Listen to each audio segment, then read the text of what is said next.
Messi Messi Messi Messi আমার আব্বা। নিজের জন্মদাতা পিতার থেকে আমি মেসিকেই বেশি ভালোবাসি। আফসোস লাগে আমরা বাঙালি জাতি আসলে মানসিকভাবে কতটা নিচু ও দেউলিয়া হয়ে গেছি তা আরেকবার প্রমাণ করলো আমাদের এই সোনার বাংলার সন্তানেরা। যে বাবা নিজের রক্তের ঘাম পানি করে আপনাকে তিল তিল করে বড় করলেন, সেই জন্মদাতা পিতার চেয়েও হাজার মাইল দূরের এক ভিনদেশী খেলোয়াড়কে প্রকাশ্যে পিতা বানিয়ে ফেলছে আমাদের যুব সমাজ। এখন পৈশাচিক মানসিক বিকারগ্রস্ততায় ভুগছি আমরা। কদিন আগে ব্রাজিল বিশ্বকাপ থেকে বাদ পড়ায় নিজের মাত্র 1 বছর নিষ্পাপ সন্তানটিকে এতিম করে গলায় ফাঁস দিয়ে নিজের তাজা জীবনটাই শেষ করে দিল 22 বছর বয়সী এক তরুণ।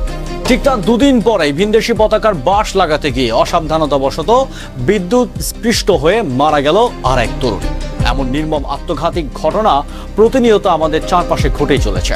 স্রেফ একটা গোল ফুটবলের জন্য একে অপরের বিপক্ষে নোংরা ট্রলিং, লাঞ্ছনা, ধাওয়া পাল্টা ধাওয়া আর অলিতে গলিতে দা কুড়াল নিয়ে মারামারি। আজ বুকে হাত দিয়ে নিজেকে একবার প্রশ্ন করুন তো, কই শুনেছেন ব্রাজিল বা আর্জেন্টিনার বিশ্বকাপ থেকে বাদ পড়ায় খোদ ব্রাজিলের মাটিতে কেউ নিজের জীবন বিসর্জন দিয়েছে? কখনো কি দেখেছেন সান্তিয়াগো বার্নাব্যু কিংবা মারাকানা স্টেডিয়ামের গ্যালারিতে ব্রাজিল আর্জেন্টিনার সমর্থকেরা খেলা নিয়ে একে অপরের বুকে দা কুড়াল চালিয়ে দিয়েছে? তারা তো হারার পর হাসি মুখে একে অপরকে জড়িয়ে ধরে মাঠ ছাড়ে। তাহলে কোথা থেকে আসে আমাদের এই সোনার বাংলার ছেলেদের শরীর এত বিষাক্ত, অন্ধ আর সস্তা আবেগ? আজ কোনো রূপকথা নয়, আজ বর্তমান বাস্তবতার চোখে আমাদের এই পচে যাওয়া সমাজের নগ্ন মনস্তত্ত্বের আয়না সামনে দাঁড় করানো অনুরোধ থাকবে। ভিডিওটি এড়িয়ে যাবেন না, কারণ আজকের এই ইনভেস্টিগেশন আপনার ভেতরের ঘুমন্ত বিবেককে সপাটে একটা চর মারতে বাধ্য হবে। নেইমার, মেসি কিংবা ক্রিস্টিয়ানো রোনালদো তারা মাঠে নামেন এক একটি বহুজাতিক ব্র্যান্ডের প্রতিনিধি হয়ে। তাদের পায়ের প্রতিটা জাদুকর স্পর্শের পেছনে জড়িয়ে আছে কোটি কোটি ডলারের বাণিজ্যিক চুক্তি। দিন শেষে তারা যখন ম্যাচে হেরে বা জিতে মাঠ ছাড়েন, তখন বিলাসবহুল প্রাইভেট জেটে করে নিজেদের আলিশান প্রাসাদে ফিরে যান। বাংলাদেশের নামের কোনো এক ভূখণ্ডে তাদের জন্য মানুষ নিজের ভাইকে খুন করছে, নিজের জীবন বিলিয়ে দিচ্ছে, এই খবর রাখার ন্যূনতম প্রয়োজন তাদের নেই। অথচ আমাদের দেশের চিত্রটা কতটা করুণ ও লজ্জাজনক। বিশ্বকাপ বা কোপা আমেরিকা এলে আমাদের তরুণদের ঘরে নুন আনতে পান্তা ফুরায়, কিন্তু হাজার হাজার টাকা ধার করে ভিনদেশি পতাকা বানানোর ধুম পড়ে যায়। চেনা প্রতিবেশী, ছোটবেলার বন্ধু, স্রেফ জার্সির রং আলাদা হওয়ার কারণে একে অপরের চির শত্রু বনে যায়। চায়ের দোকান থেকে শুরু করে ফেসবুকের কমেন্ট বক্স, সব জায়গায় চলে একে অপরকে নিচু করার কুৎসিত মানসিকতা। মানুষ হিসাবে আমাদের মনুষ্যত্ব আজ কতটা নিচে নেমে গেছে যে সুস্থ বিনোদনের একটা মাধ্যমকে আমরা আজ লাশের মিছিলে রূপান্তর করে ফেলেছে। আমাদের সমাজের কিছু অতি উৎসাহী তরুণী আর গৃহিণীদের নোংরা ও কুরুচিপূর্ণ মানসিকতায় কাণ্ডার কারখানা দেখলে আপনার নিজের চোখ বন্ধ করে নিতে ইচ্ছে করবে। সোশ্যাল মিডিয়ায় সস্তা ভিউ আর কয়েকটা লাইক পাওয়ার আশায় নিজেকে কতটা নিচে নামানো যায় তা এরা প্রতিদিন প্রমাণ করেছে। এক তরুণী বুক ফুলে ক্যামেরার সামনে বলছে, আজকে আমার প্রিয় দল জিতলে কাপড় খুলে নাচবো।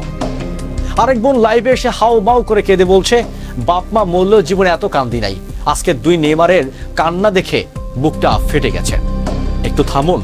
যে মা বাবা 10 মাস 10 দিন গর্ভে ধারণ করে নিজের খেয়ে না খেয়ে আপনাকে বড় করলেন, তাদের মৃত্যুতেও যার চোখে পানি আসে না, তার বুক ফেটে যায় হাজার মাইল দূরে এক কোটিপতি ফুটবলারের জন্য। হে কেমন মানসিক পঙ্গুত্ব! এখানে শেষ নয়, আরেকজন তো লাইভে এসে হুমকি দিচ্ছে, আজকে যদি আমার দল হারে তবে লাইভে এসে বিষ খাবো। আর এক বোন তো সব সীমা পার করে খোদ স্রষ্টাকে নিয়ে তামাশা করে বলছেন ম্যাচের শেষের দিকে আল্লাহ নিজ হাতে এসে আমাদের জিতিয়ে দিয়েছেন। আস্তাগফিরুল্লাহ। পবিত্র ধর্ম, স্রষ্টা আর নিজের আত্মসম্মানকে স্রেফ একটা খেলার ট্রফির সাথে মিলিয়ে ফেলা, এই অবক্ষয়ের শেষ কোথায়? এমনকি উন্মাদনার বিষ ঢুকে পড়েছে আমাদের সাজানো সংসারেও। এক ভাইজান প্রকাশ্যে হুমকি দিচ্ছেন, আমার দলে জার্সি না পরলে বা অন্য দল সমর্থন করলে তোকে ডিভোর্স দেব। প্রশ্ন হলো, আমাদের দেশের এই তরুণ তরুণীদের মনে এত বিষাক্ত আবেগ কোথা থেকে আসে? এটা কি সত্যি ফুটবল প্রেম, নাকি সস্তা সেলিব্রেশন হওয়ার নেশায় নিজের ব্যক্তিত্ব ইজ্জতকে ভার্চুয়াল বাজারে নিলামে তোলা? আরে ভাই, আপনার মনে রাখা উচিত ফুটবল একটা চমৎকার শিল্প, সুস্থ বিনোদনের মাত্র। কিন্তু সেই বিনোদন যখন আপনার ঘরের সন্তানের অকাল মৃত্যুর কারণ হয়ে দাঁড়ায়, যখন সেই বিনোদন আপনার তুরুপের লাশ, শ্মশান বা কবরস্থানে নিয়ে যায়, তখন বুঝতে হবে সমাজটা ভেতরে ভেতরে পচে গেছে।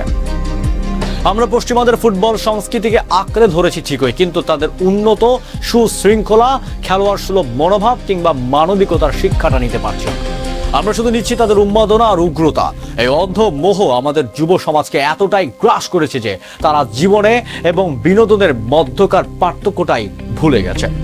সবচেয়ে বড় আফসোসের বিষয় হলো যে ছেলেটি রাত জেগে ফুটবলারদের ম্যাচ দেখার জন্য উদ্গ্রীব হয়ে থাকে, শেষ রাতে ম্যাচ দেখে ফজরের আজান শুনে চাদর মুড়ি দিয়ে ঘুমিয়ে পড়ে। কখনো আল্লাহর দরবারে একটা সেজদা না দেওয়া, নিজের বৃদ্ধ মা বাবার একটু খোঁজ না নেওয়া ছেলেটাও আজ ইন্টারনেটে এসে অন্যকে লাঞ্ছিত করতে কুণ্ঠ বোধ করে না। রাত জেগে সস্তা বিনোদনের সময় নষ্ট করা এই প্রজন্ম আজ নিজের মা বাবার চেয়েও হাজার মাইল দূরের এক খেলোয়াড়কে বেশি আপন মনে করে। আজ মেঠোপথের অন্ধ উন্মাদনায় মেতে থাকা এই সমাজকে বলতে চাই, জেগে উঠুন। এই সস্তা ভার্চুয়াল দাসত্ব থেকে নিজেদের মুক্ত করুন। আপনার আবেগ কি এতটাই সস্তা যে একটি বিদেশি দলের ট্রফি হাতছাড়া হলে আপনি নিজের জীবন শেষ করে দেবেন? আপনার কি নিজের জীবনের কোনো মূল্য নেই? আপনার পরিবারের প্রতি কি কোনো দায়িত্ব নেই? যে তরুণ নিজের এই সন্তানকে রেখে সে ফুটবল ম্যাচ হারার ক্ষোভে গলায় ফাঁসি দিল, সে কি একবারও ভাবলো না কাল থেকে তার এই অবুঝ শিশুটিকে বাবা বলে ডাকার কেউ থাকবে না? যে তরুণের আজ দল নিয়ে দাকুরাল নিয়ে মারামারি করছেন, মনে রাখবেন যদি কোনোদিন কোনো বড় বিপদে পড়েন, তবে নেইমার কিংবা মেসি এসে আপনার পাশে দাঁড়াবে না, রক্ত দিতে আসবে না, আপনার পাশে এসে দাঁড়াবে আপনার এই আশেপাশের এই পরিচিত ভাইয়েরাই, আপনার এই প্রতিবেশীরাই। তাই খেলার নামে নোংরামি, হিংসা, প্রতিহিংসা আজই বন্ধ করুন। সন্তানদের মানবিক ও নৈতিক সুশিক্ষায় বড় করুন, যেন তারা অন্ধভক্ত না হয়ে বিবেকবান মানুষ হতে শেখে। ভিডিও শেষে এসে হৃদয়ের গভীর থেকে একটা আর্তনাদ জানাই, আসুন এই আত্মঘাতী অবক্ষয় রুখে দাঁড়াই। যে মা বাবা দিন রাত এক করে ঘাম ঝরিয়ে আপনাকে এত বড় করেছেন, তাদের মুখে হাসি ফোটানোর জন্য একটু আবেগ দেখান। ভিনদেশি তারকাদের পিতা বানানোর এক সস্তা দেউলিয়াত্ব বাদ দিয়ে নিজের জন্মদাতা পিতার চোখের দিকে তাকান, যিনি আপনার উজ্জ্বল ভবিষ্যতের জন্য নিজের জীবনটা, যৌবনটা রাতের আধারে উৎসর্গ করে দিয়েছেন। গোল ফুটবলের পেছনে না ছুটে নিজের জীবনের একটা লক্ষ্য স্থির করার পেছনে ছুটুন। ফুটবলকে কেবল একটা খেলা হিসাবে দেখতে শিখুন, জীবন বানাবেন না। প্লাস্টার করা শরীর কিংবা এতিম হওয়া শিশুর কান্নার চেয়ে কোনো ট্রফির মূল্য বেশি হতে পারে না। আমাদের আজকের এই প্রতিবেদন যদি কারো মনে কষ্ট দিয়ে থাকে, তাহলে ভয়েস অফ সুমন আপনার কাছে ক্ষমা প্রার্থী। আজকের মতো এখানে বিদায় নিচ্ছি, ঠিক তবে যাচ্ছি না, খুব শীঘ্রই আবার দেখা হবে নতুন কোনো ঘটনা আর তার আড়ালের বাস্তব ঘটনা থেকে জীবনমুখী শিক্ষা বার্তা ছড়িয়ে দিতে। কারণ ভয়েস অফ সুমনের উদ্দেশ্য একটাই, সচেতনতার জন্য, সুন্দর এক পরিবর্তনের জন্য। ধন্যবাদ, দেখা হবে পরের ভিডিওতে খুব শীঘ্রই। আসসালামু আলাইকুম।